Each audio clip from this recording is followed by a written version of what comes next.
The Entrepreneur's Library, episode 23. Welcome to the Entrepreneur's Library, the only book-centric podcast that reviews all the top-selling business books and shares authors' perspective firsthand.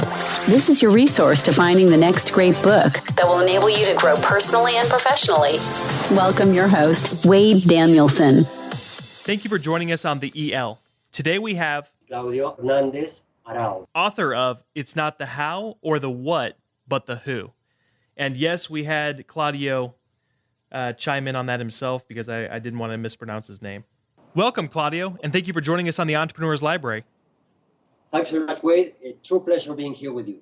Thank you. Will you take just a moment to introduce yourself and tell us just a little bit about you personally? Perfect, wonderful. Well, I'm a global expert on hiring and promotion decisions and leadership development. I'm also a frequent keynote speaker at business gatherings in the Americas, Europe, and Asia.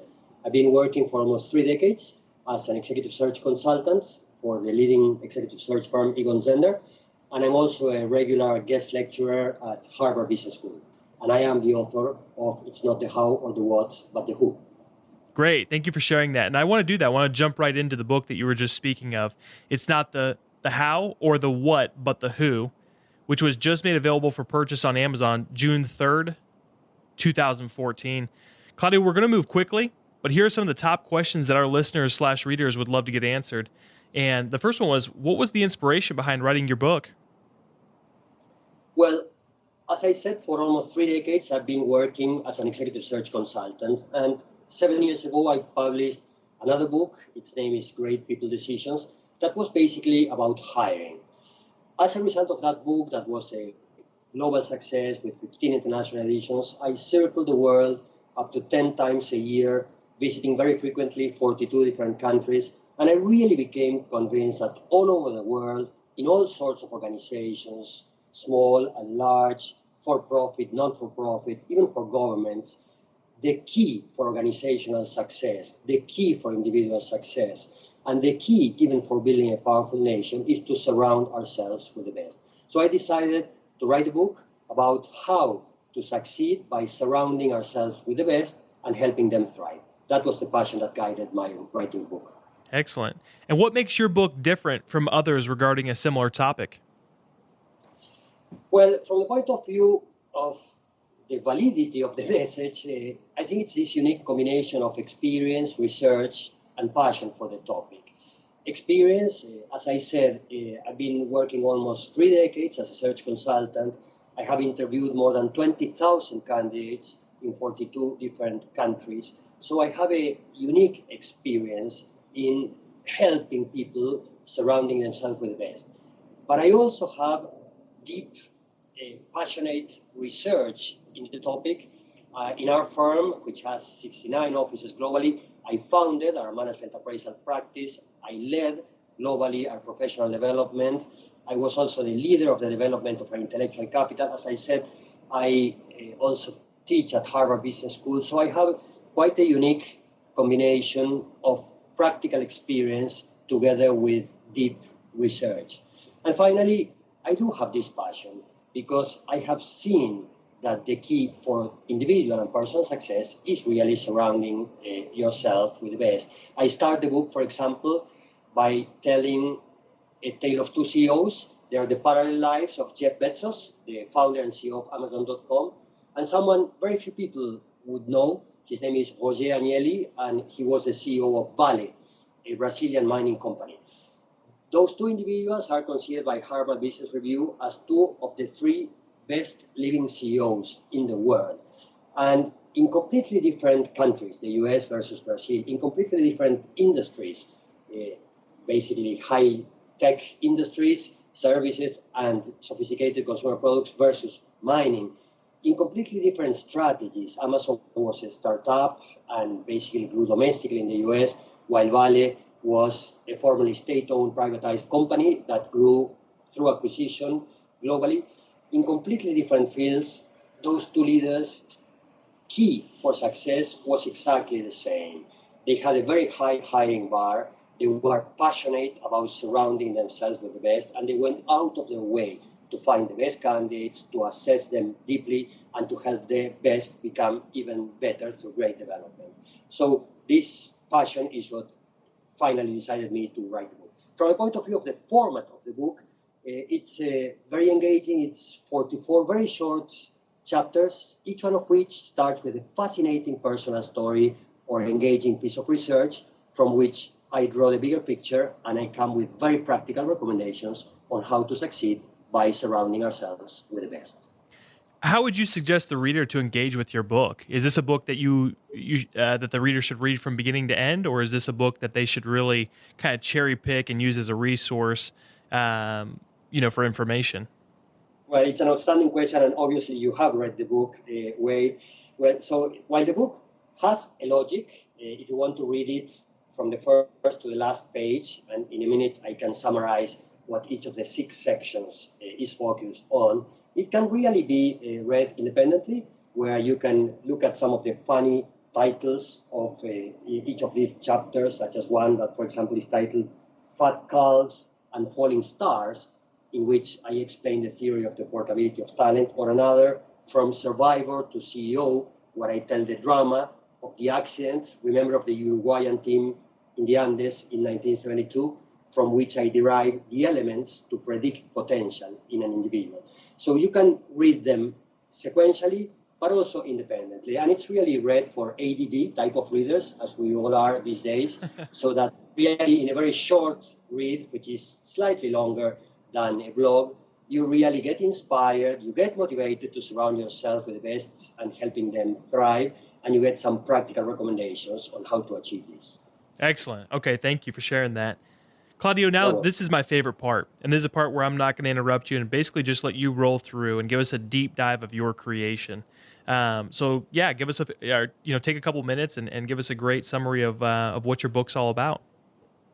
Perfect. Well, as I said, the book has an introduction, a conclusion, and 44 short chapters grouped in 6 sections. So I will highlight what each of these sections is about and maybe illustrate it with 1 or 2 messages from some chapters in each one of them. So the book telescopes from the inside out. So it starts with the enemy within, all of these biases that we have inside of us that sabotage our people decisions. In the 6 or 7 chapters of that first section on the enemy within, I would highlight the first one, which I've titled Prehistoric Hardware, Victorian Software. What I say here is that we are ill-prepared, Wade, to make great people decisions, because unfortunately we have the wrong brain and the wrong education. Our brain is basically a piece of hardware that didn't have any major upgrade for the last 10,000 years. You know that the human animal is 2 million years old. Evolution has worked, but it's very slow. Our brain is not significantly different from that of the primitive man who 10,000 years ago was chasing animals in the savannah. Now, when that person was making people decisions, if he was sitting by the campfire and a stranger approached, how would he decide whether to fight or flight or welcome the stranger? Well, if the person was similar to me, I would welcome a likely member of the same tribe. If the person was familiar, I would welcome someone who had not attacked me in the past. If I felt comfortable, I would welcome. So we made it to these days by making our people decisions based on those 3 criteria: similarity, familiarity, and comfort. And you know how evolution works. Evolution generates variety within a species, and then the members of the species that better adapt to the environment cope with it and survive, pass on their genes to the later generations. So both of us are having these conversations, and all our listeners are able to listen to us because every single one of our ancestors through the millennia made every single time the right people decisions. So we became hardwired to unconsciously, very fast, make these people decisions based on similarity, familiarity, and comfort. Unfortunately, this set of criteria is the opposite to what we need today to build great teams. Great teams need complementary skills, which imply variety and diversity, which are the opposite of similarity and familiarity. And great teams need to challenge each member, which is the opposite of comfort. So we are hardwired to make wrong people decisions. Therefore, in the first section, I make the readers aware about all of these biases, because if you can avoid the traps, you have won half of the battle. That's the first section. Second section is outside obstacles and opportunities. And here I summarize many of the challenges that we face when making good decisions. One of the chapters, I labeled it Bad Candidate, Great Reference. And I start with a humorous story of a book which is titled Liar, which means lexicon for intentionally ambiguous recommendations. And I describe the dramatic problems taking references when people afraid of being sued sometimes sugarcoat their references. This is a fascinating book that I am referring to, full of funny phrases such as, "You'd be lucky to get him to work for you," meaning that either the candidate is great or is a very lazy person. Or, "I'm so pleased to report that he's a former colleague of mine," indicating in an ambiguous way that you're proud about working with him, but you're also relieved about not doing so anymore. But out of these funny stories, I really illustrate what are the best practices to getting references right, because references, in my view, are even more important than interviewing. The third section continues telescoping out to the right people, and then I describe what are the right people made of, how many candidates you should consider, what type of checklist should you work on, nature versus nurture, how much can we change. On the essay From Survivor to CEO, as I said, I introduce a concept of potential, and I tell the story of Pedro Algorta, a survivor of this dramatic accident that back in 1972, a team of Uruguayan rugby players and several friends crashed in the Andes. 45 people were on that plane, 15 died instantly, many died in the following days due to the injuries, others died later on due to the avalanche. They had no food, no warm clothes. The days were frozen, the nights were frigid and endless. They had to make dramatic decisions to the point of finally deciding to eat the dead bodies of their companions in order to survive. Well, Pedro Algorta was one of the survivors. I hired him 14 years after the accident, and he was able to have an extraordinary career evolution, being promoted twice in just 2 years, becoming the CEO of one of the most professionally run companies in those days in Latin America. Why? Because he had all the potential. In that chapter, I describe what are the indicators of potential and how you can measure them. In part 4, I move from the great people to the bright future. In the essay titled Teaching a Turkey to Climb a Tree, I explain how some cynic people say that you can train a turkey to climb a tree, but I would rather hire a squirrel. Well, despite the fact that I've been working for almost 3 decades as a search consultant, I think that organizations too frequently hire from outside, and they should invest many more resources in identifying their high potentials and helping the best become even better. I am convinced that we can change and advance and progress much more than we used to think. And in the book, I explain, and particularly in that chapter, what are the best practices for development as an adult and how we can help the best become even better. In the 5th section of the book, Teams That Thrive, I move from individual greatness to collective greatness. You know, as a search consultant, many times I had been approached, say, by a human resources leader contacting me for a search, and when he or she starts going through the list of specifications, it looks like the impossible combination of Superman, Batman, and Spider-Man, or the equivalent female counterparts, for the salary of Superdog. You know? And neither myself nor any of my colleagues are able to solve that search. Now, the same thing happens because you cannot get the perfect individuals. You should be able to make the best out of your individuals by setting up highly effective teams. In that section, which has, again, some 6 or 7 chapters, I introduce the 6 dimensions for team effectiveness, which are balance, a diversity of skills, alignment, everyone pulling on the same direction, energy, resilience, openness, and effectiveness. And I explain how different challenges require different team compositions, and I explain how to achieve this.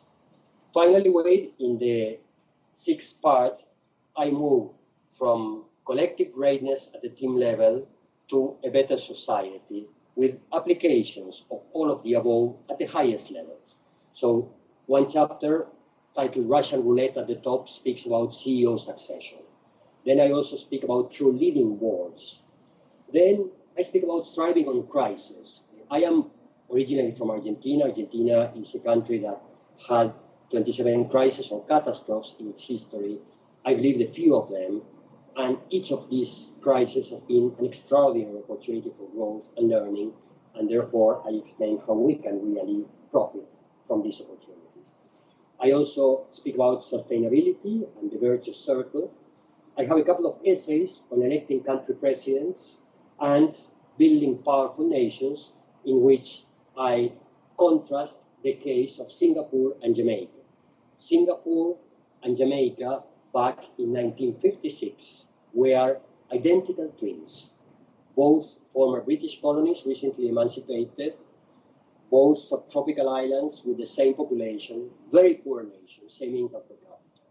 Now, the founding fathers of Singapore realized that the only way out without any natural resources, a tiny red dot in the map without any economies of scales, their only way out was to invest in talent. So they found the brightest young, poor students. They went and gave them fellowships, and they had them study at Oxford, Cambridge, Harvard, Stanford. They brought them back into the government and the civil service, and as a result, they built one of the most powerful nations on earth. So the book starts, again, inside of us with the enemy within, and then moves to the outside opportunities, the great people, the bright future, teams that thrive, and finally, a better society. Excellent, Claudio. So you just gave a great summary of really the entire book, and that's what makes this next question almost impossible. And that's, if the reader could only take one concept, principle, or action item out of your entire book, what would you want that to be? Well, it's a way, the point that whoever you surround yourself with should not be left to chance. You know, even people who study business, as I did my MBA at Stanford. You spend years studying finance and accounting and marketing and strategy, and you spend no time learning how to choose the people who will be working for you and who will, in the end, be making those people decisions. So the most important factor for our success once we become manager is to make great people decisions, because everything we do will depend on that. Our results, our performance, our success, our chances of failure. Now, the good news is that in spite of what most people think, making great people decisions is not an art. It's not the result of an intuition. It's not the result of it. It is a craft and a discipline that can be learned and should be learned. And in the book, I explain how. Okay, perfect. Do you have a favorite quote from your book? Not really a quote, but a favorite anecdote. Would that count for you? Yeah, let's use it. Okay, well, I guess, you probably now realize how passionate about this topic I am. So last year, I'm a committed Catholic, and last year when Pope Benedict resigned, I thought that this was a chance of my life. And I said, well, how can I possibly influence this monumental decision of the next leader? Because regardless of our faith, it is clear that our world needs better leaders, and that a great Pope can be indeed a great leader. I mean, luckily, as you saw, Pope Francis was ranked by Fortune as the #1 leader in their yearly ranking of the top 50 leaders in the world. So what I did was, first I published a blog in Harvard Business Review about how to pick the next Pope. Then I realized that these electing cardinals, all in their 70s, were probably not going to be reading the blogs of Harvard Business Review. I sent mails to all my colleagues, 1,800 colleagues in 69 offices. But then I thought that was not enough, so I went to see the Apostolic Nuncius, which is the diplomatic representative of the Holy See. And I presented him a letter with my suggested criteria for the electing cardinals so that they could assess their candidates looking at the predictors of potential for becoming a pope, because nobody is prepared to be a pope in the same way in which nobody is prepared to be a CEO. But there are some indicators that allow you to predict who can be the best candidate. So I made a list and I made 3 recommendations. The first one was to have the right motivation. In addition, of course, to the obvious faith, love of God, and virtuous life, the right motivation is a paradoxical blend of fierce commitment together with deep personal humility. The second were the indicators of potential, which I described in the book. And the third was someone properly trained in the discipline of making great big decisions. And I indicated the example of the Jesuits, which had been outstanding at this. Well, I really don't know whether the cardinals read my letter or not, but in any case, I felt very good about trying to make this contribution to that very atypical and significant election. That's excellent. Yeah, there's definitely not a lack of passion in anything that you do, it sounds like. And Claudio, we have one more question for you before we actually depart, and that's if there was only one other book that you could recommend outside of any of the books that you've written, but there's a book that created a paradigm shift for you, either personally or professionally, what would you recommend? Yeah, well, there are many, but if I would have to recommend one, I'd probably recommend Daniel Goleman's classic book, Emotional Intelligence. It was published in 1995 as a book that redefined what it really means to be smart, and the concept of emotional intelligence, this combination of self-awareness, self-regulation, social awareness, and relationship management as being the key for success. Before that, I used to think that experience and IQ were key for success. I did lots of research together with Dan Goleman, his consultants, for 7 years in our firm, Egon Zehnder, for our executive search, and I am convinced that emotional intelligence is the key for success for any leader. Excellent. Claudio, before we depart, can you recommend the best way for our listeners to get more information on you? And it's not the how or the what, but the who? Yes. Well, you would be surprised about this, but I personally don't have a personal website, but what they can do is they can find me in the website of our firm, Egon Zehnder. It's a leading executive search firm. Also at Harvard Business Review website, hbr.org, they will be able to find lots of blogs and articles and this book and videos I have also produced. Excellent. And Claudio, will you pronounce your full name? Because I feel like I might butcher it, and I want them to be able to look you up.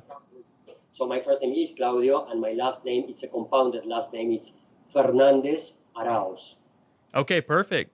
Claudio, thank you so much for coming on and sharing your basically your creation, your baby with us. Thanks so much, Wade. It's a big pleasure speaking with you, and I congratulate you for the work you do as well, and thank you so much for inviting me. Definitely. Thank you.